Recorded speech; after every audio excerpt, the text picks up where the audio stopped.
The only all-pro team that matters, the 2025-2026 All Fire Sports Takes team, starting with the offense, Matthew Stafford, easily.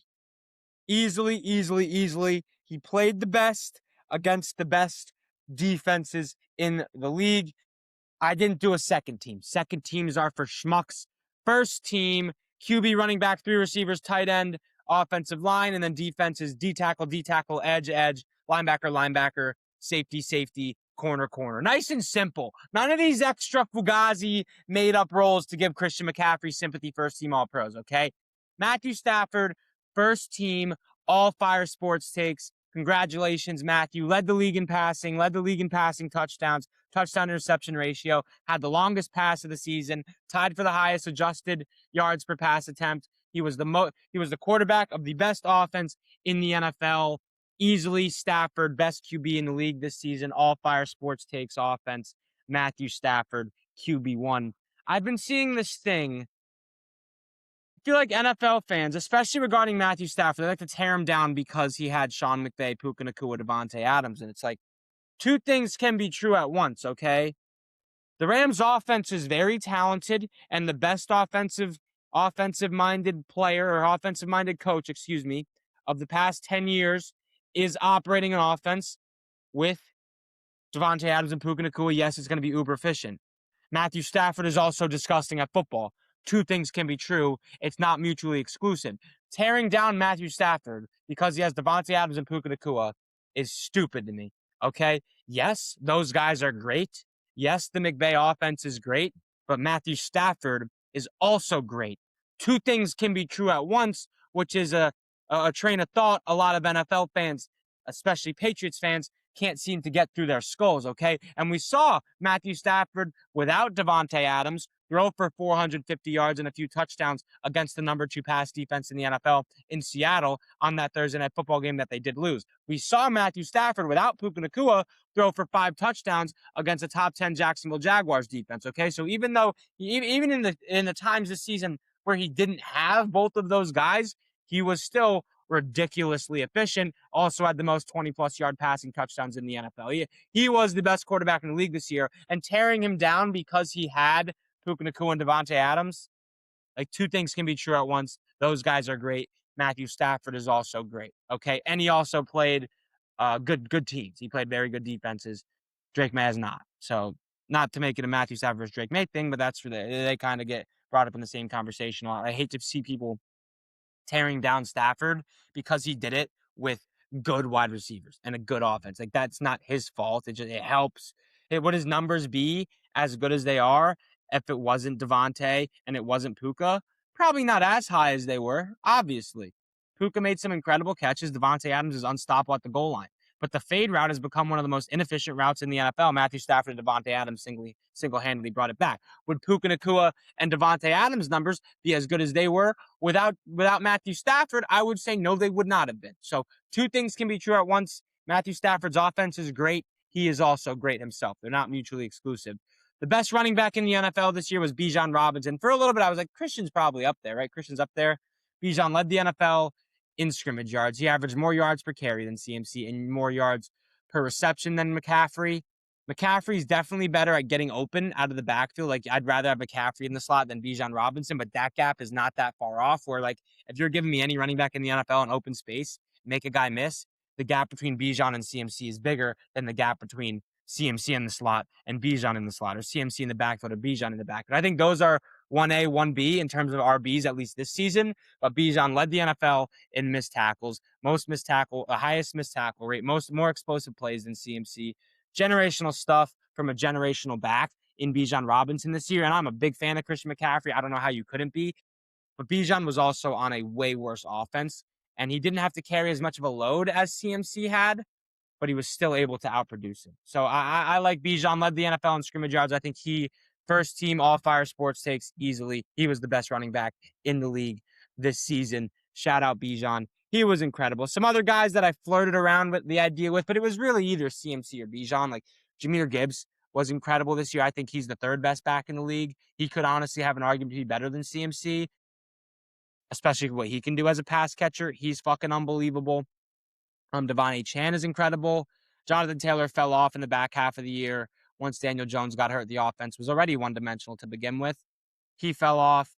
He was in MVP talks. Remember that? What a time to be alive. But he'll probably slip into the 5 spot, although I still think we haven't heard. Oh, no, Derrick Henry's better than JT as well. I'm taking Henry over JT. I'm taking Saquon over. Maybe not Saquon. I don't know. Saquon didn't have as much. He didn't have the same stuff in open space that he did a few years ago. However, he wasn't in open space as much, so maybe his confidence wasn't where it was, where he was jumping over guys backwards. JT over Achane, I don't know, man. You got to be able to catch passes out of the backfield, man, and that's not a real part of JT's game. And he's not as dominant of a runner as Derrick Henry, where it's okay, he doesn't need to, you know? He is a dominant runner. He did carry at times this year for the Colts offense, but it wasn't the way Derrick Henry was able to take over some games, man. It really wasn't. Like that Packers game. Oh, Derrick Henry was unbelievable. Like, we didn't see that from JT. I guess the game in London they played against the Colts, or against, was it the Falcons? I don't know. Either way, Bijan, all Fire Sports takes first team. Congratulations, Bijan Robinson. The wide receivers are the same as the All-Pro ones, man. It's Puka Nacua, JSN, Ja'Marr Chase. If you come to any other conclusion, you're stupid. I mean, George Pickens, I don't know how he made second team All-Pro when he isn't even the best receiver on his football team. The reason he was able to get so much more, like the reason he was able to be so much better after the catch this year, which he was, is because he's getting the ball more in open space because the defense has to pay attention to CeeDee Lamb on the other side. Like, if you take CeeDee off that offense, does George Pickens still have the same numbers? And he was producing at an elite level without CeeDee, to be fair. So, but I still think it's hard to say that George Pickens is a better receiver than CeeDee Lamb. And if you're not the best receiver on your own team, then you can't be on an All-Pro team without that guy being on it. You know what I mean? So he's not on this list. Amon-Ra had he led the NFL in drops this year. I'm pretty sure that guy shouldn't sniff an All-Pro team. Puka, JSN, Ja'Marr Chase, the 3 best receivers in the NFL this season, without a doubt. Justin Jefferson's still elite. He was just in QB jail. But Puka, 77% catch rate on 160 targets is fucking ridiculous. That is ridiculous. He caught 77% of his passes on 160 targets. Led the NFL in receptions, and he missed a couple of games. Second in the NFL in receiving yards. It speaks for itself. He had the most broken tackles among receivers as well. Puka Nacua was the best receiver in the league this season, in my opinion. Better than JSN because he outproduced him in less games. But JSN also didn't get as many targets as Puka did, and JSN is 15 yards per reception is ridiculous. Led the NFL in receiving yards, 4th in receptions, 2nd in first downs, 10 touchdowns, the most 40 and 30-yard receptions. JSN's a problem. Better route runner than Puka, but after the catch and at the catch point, I'm taking Puka all day. 2 is bigger than 1, so like those are the 3 ways you break down a receiver. Right? There's obviously more nuances within these 3 categories, but I think of it a lot like Madden. You're gonna, before you think to yourself, oh, this guy's using fucking Madden. I think it's pretty like in Madden, you have the ability to run after the catch. Like you can press X, A, or Y. Aggressive catch, run after the catch, possession catch. And the way I break that down is possession catch, route running. How well do you get open to move the chains? Run after the catch is obviously making guys miss an open field. The Y button, aggressive catch, how are you at the catch point? I feel like those are the 3 ways you can break down a wide receiver. And however you value those is up to you. For me, separation is number 1. Run after catch ability is number 3 or number 2, and then at the catch point is number 3. That's how I would rank it. Separation is king for me. ASN does separate better than Puka, but I don't think the gap's as big as people think. And Puka is so much better at the catch point than JSN is. Puka is so much better after the catch than JSN is. So I think Puka had the better year. He'd be my offensive player of the year candidate. But both of those guys are just unbelievable. JSN, Puka. And then a tier below them, Ja'Marr Chase this season. 4th in yards, 2nd in receptions with Jake Browning and Joe Flacco for more than half the year. 3rd in yards per game, 2nd in yards after the catch. He's fucking unbelievable. He's still a top 2 receiver in the league. And don't get it mixed up. Jettas and JSN, or Jettas and Ja'Marr, in my opinion, are still 1A, 1B. Still 1A, 1B. And then I think it's Puka, JSN. And then I had CeeDee in that 3rd tier, or in that 2nd tier with Puka and JSN. But at this point, like, George Pickens was very good. Like, there's definitely a conversation between GP and CeeDee. I think there's not, but other people do. There can't be a conversation for who's the alpha. And you can't be in a conversation for if you're the best receiver on your own team and then be thrown in the same tier as Puka and JSN for that reason. So for that reason, CD might be. He's 5. I still think he's 5, but I think the top 4 is more set in stone than the top 5 is, and I think we could see guys creep into that 5 spot, like a Garrett Wilson, Chris Olave, Malik Neighbors, Drake London, AJ Brown, George Pickens. Like we could see a guy. There's a whole bunch of guys after the 4 when you're ranking these receivers that I wouldn't be mad at you. I mean, on my mind, Garrett Wilson's the 5th best receiver in the league. Like you see go look at what Garrett Wilson's production was his first 2 years in the league with Zach Wilson, Tim Boyle, Chris Strevler, and then look at Justin Jefferson's production his first season in QB jail, similar QB jail to the QB jail that Garrett was in. Look at the production similarities. That's all I'm saying. Best tight end in the league this year. Tight end, All Fire Sports takes tight end, Trey McBride. I mean, can I see some more love for Trey McBride across NFL social media? Like everybody knows Trey McBride is good, but why is nobody talking about just how dominant Trey McBride was this season? He's the only tight end to have over 100 catches. He was the only tight end to have 1,000 receiving yards. He was 6th in the entire league in receiving yards, 2nd in the league in receptions. He had 126 catches, man. Led tight ends in targets, receptions, yards after the catch, and broken tackles. Trey McBride was targeted 169 times. He had 2 drops. He dropped 2 damn balls. Targeted 169 times. Jamar, JSN, Amon-Ra, Puka, Olave, Justin Jefferson, all those guys had 140 plus targets, and they all had more drops than Trey McBride. Trey McBride had 160 targets, 169 targets, 2 drops. Trey McBride's the next Kelsey. He is. The next Travis Kelce is right under our nose, and for some reason I'm never seeing any Trey McBride love anywhere because he was on the Cardinals. He is a legit top 10 pass catcher in the NFL. He is a problem. The only tight end that can sniff Trey McBride right now is a healthy George Kittle. And George Kittle isn't the pass catcher that Trey McBride is. So I want to see some more love for Mr. McBride across NFL media. I feel like we're not seeing enough. I feel like I never see anything about this guy. He's the fucking best tight end in football. Like, what are we doing? Trey McBride, stud. Dominant season, man. Dominant. I don't know. Maybe it's just me. Maybe I got the wrong algorithm, and I don't see enough love for this guy. Let's get to the big boys. Let's get to the big boys up front. And I think this guy definitely does not get enough love whatsoever. And I do think it was a little bit of a down year for the left tackle position. Some of the best left tackles in the league were facing injuries. Trent Williams, Rashawn Slater. That's really it. But, Lane Johnson. Like, it was a down year for tackle position. Left tackle, though. Like, everybody had Garrett Bowles. He's the shoo-in for left tackle, right? No.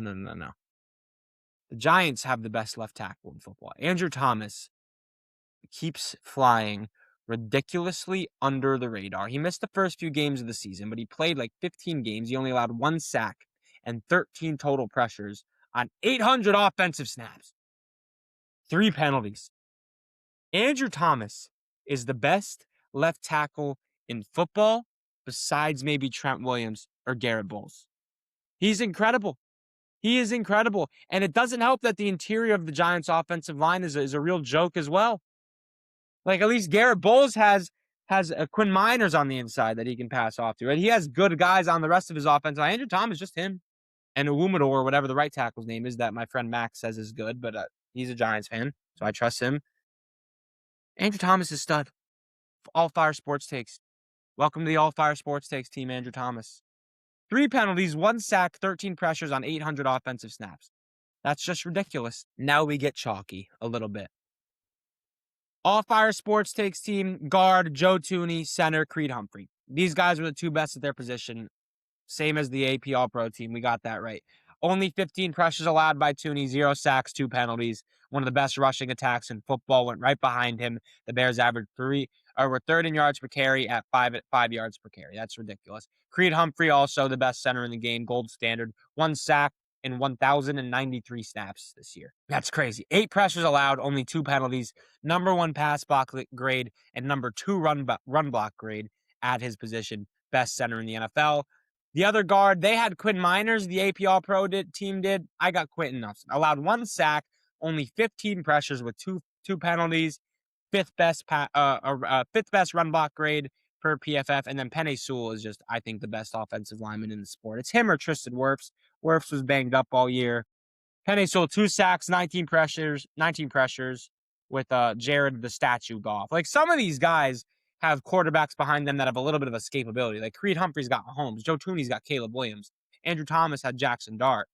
Like, if you want to talk about Garrett Bowles and Quinn Miners, they had Bo Nix. That guy gets the ball out fucking fast, or he's extending plays and throwing the ball away, right? Penei Sewell's got a fucking statue back there, and Jared Goff only allowed 2 sacks, 19 pressures, but he is just, I could watch Penei Sewell's run blocking highlights. That's how dominant he is. He is unbelievable in the run game. They run behind him often, and I don't blame him. Penei Sewell, all Fire Sports Takes team, right tackle. The defense. Obviously, the edge is Myles Garrett. That goes without fucking saying. Yeah, that guy is the greatest defensive player in the sport right now. It's either him or PS2. But after the year Myles just had, I don't know how you could say it's Pat. Even though Pat was stickier in coverage this year than he was last year when he won Defensive Player of the Year, he forced a higher contested catch rate or tight throw rate or whatever it is that Next Gen Stats likes to call it. But Myles Garrett is just the gold standard, sack record, easy, all FST edge rusher. Congrats, Myles. Defensive tackle. Jeffrey Simmons is incredible. Jeffrey Simmons is the best defensive tackle in the game this year. Most sacks among D tackles, most TFLs amongst D tackles, second highest pass rush win rate amongst D tackles. He's the best defensive tackle. He was the best defensive tackle in the sport this year. Shame he's on the Titans, but he is a real fucking problem. And then the other one, this guy didn't make any All-Pro teams, and I think it's crazy. Chris Jones. Chris Jones was second in tackles for loss, third in sacks amongst defensive tackles. He had the highest pass rush win rate among defensive tackles. He was third in pressures amongst defensive tackles. He was third in QB hits, and he has zero help. The other best defensive lineman around him is George Karlaftis. And compared to some of these other guys that got All-Pro nods, Zach Allen, Quinnen Williams, Leo Williams, like Quinnen Williams got Kenny Clark next to him. Leonard Williams got Byron Murphy. Zach Allen's got Benito. Jonathan Cooper, like these other guys have other guys, like these other D tackles that got All-Pro votes. They got guys next to him. It's just Chris Jones. Chris Jones is the only guy on the defense. He really, the only plus player on the defense. Trent McDuffie had a down year. Nick Bolton's solid. Eric Reed is saying, what are we doing? Chris Jones deserved an All-Pro. I don't know how we didn't make an All-Pro team. It's ridiculous. Second in tackles for loss, third in sacks amongst D tackles, first in pass rush win rate. He gets credit over here at Fire Sports Takes. I'll tell you that right now. Chris Jones still playing at a ridiculously elite level. And another guy that's just not getting talked about at all for the season that he had. My computer's giving me notifications here. Brian Burns had one of the greatest seasons. I don't want to go, I'm going to blow this out of proportions. Brian Burns had a defensive player of the year caliber-esque. Not quite there, but pretty close to it type of season. It's just Myles Garrett also plays defense, right? And he's on the Giants. But Brian Burns was second in sacks in the league, third in tackles for loss in the league, first amongst edges in balls batted at the line of scrimmage, third in pressures, third in QB hits. He had help surrounding him on the defensive line, which does help when you have Dexter Lawrence clogging up blocks, when you have Kayvon Thibodeau playing at the highest level of his career. You have a rookie Abdul Carter who was pretty high in pass rush win rate in his own right. But Brian Burns had an elite year. Second in forced fumbles, fourth in stops amongst edge rushers. He was incredible this year for the New York Giants. He is an All-Pro, should have been first team All-Pro caliber defensive end, a real cornerstone that this Giants defense can build around. That guy is a stud. He hasn't been getting the flowers that he deserves for the season that he had this year. Brian Burns was incredible this season. Incredible. The linebackers. So I looked at it after, and the two guys that I have were actually the two second team. Both of them were on second team. Devin Lloyd and Ernest Jones. Both these guys led all linebackers in interceptions. Both these guys were just elite in coverage. Devin Lloyd, 69 passer rating allowed. To put that in perspective, Cooper DeJean was an All-Pro corner this season, All-Pro nickel. He allowed a 78 passer rating when targeted. Christian Gonzalez allowed a 64 passer rating. Devin Lloyd allowed a 69 passer rating when targeted.